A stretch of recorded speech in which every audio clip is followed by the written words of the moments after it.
एक समय की बात है। एक राज्य में एक मानव स्वभाव वाली सफेद बिल्ली राजा रहता था।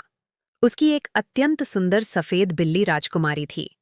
जब राजकुमारी युवावस्था में पहुंची तो कई सफेद बिल्ली राजकुमारों ने उससे विवाह का प्रस्ताव भेजा, परंतु राजकुमारी ने सभी प्रस्ताव अस्वीकार कर दिए। वह हमेशा कहा करती थी, मैं तो सूर्य से विवाह करूंगी। यह सुनकर सफेद बिल्ली राजा बहुत क्रोधित हो गया। उसने गुस्से में कहा, यदि तू सूर्य से ही विवाह करना चाहती है तो मेरे महल से चली जा और जाकर सूर्य से ही विवाह कर ले। अब कभी वापस मत आना। यह सुनकर सफेद बिल्ली राजकुमारी उदास मन से महल छोड़कर निकल पड़ी। वह सूर्य की खोज में पूरब की दिशा में बढ़ती गई। वह घने जंगलों और तपते रेगिस्तानों से गुजरती हुई एक ऊंचे पर्वत पर पहुंची, जहां एक सुनहरा महल था। वह सूर्य का महल था। वह भीतर गई तो वहां एक बूढ़ी सफेद बिल्ली स्त्री बैठी थी। वह सूर्य की माँ थी। बूढ़ी बिल्ली ने स्नेहपूर्वक पूछा, ओ प्यारी बच्ची, तू क्या खोज रही है? राजकुमारी बिल्ली ने उत्तर दिया, मैं सूर्य की खोज में हूं। मैं उससे विवाह करना चाहती हूं। बूढ़ी बिल्ली मुस्कुराई और बोली, मैं सूर्य की माँ हूं।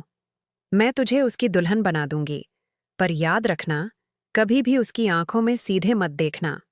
सफेद बिल्ली राजकुमारी ने यह वचन दिया और कई वर्षों तक उसने अपने वचन का पालन किया।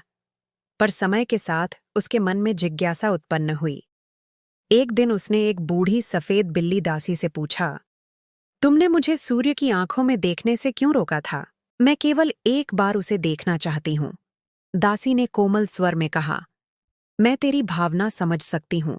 यदि तू सचमुच उसे देखना चाहती है तो उसके सामने पानी से भरा एक प्याला रख देना और उसमें उसका प्रतिबिंब देख लेना।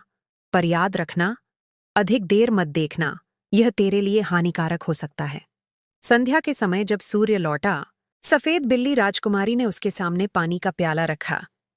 पानी में सूर्य का प्रतिबिंब इतना सुंदर था कि वह उसे देखती ही रह गई। वह अपना वचन भूल गई। यह देखकर सूर्य बहुत क्रोधित हुआ। वह बोला, यदि तू मेरी बात नहीं मान सकती तो तुझे मेरे महल में रहने का कोई अधिकार नहीं। अभी इसी क्षण यहां से चली जा। ये कहकर सूर्य ने उसका हाथ पकड़ा और उसे महल से बाहर निकाल दिया। सफेद बिल्ली राजकुमारी रोती हुई पर्वत से नीचे उतरने लगी। जब वह एक घाटी में पहुंची तो सूर्य ने और तेज चमकना शुरू किया। उसकी रोशनी से वह सफेद बिल्ली राजकुमारी एक सुंदर सुनहरे फूल में बदल गई, सूरजमुखी में। अब वह फूल हमेशा सूर्य की ओर मुख किए रहता है और इसीलिए आज भी उस फूल को सूरजमुखी कहा जाता है।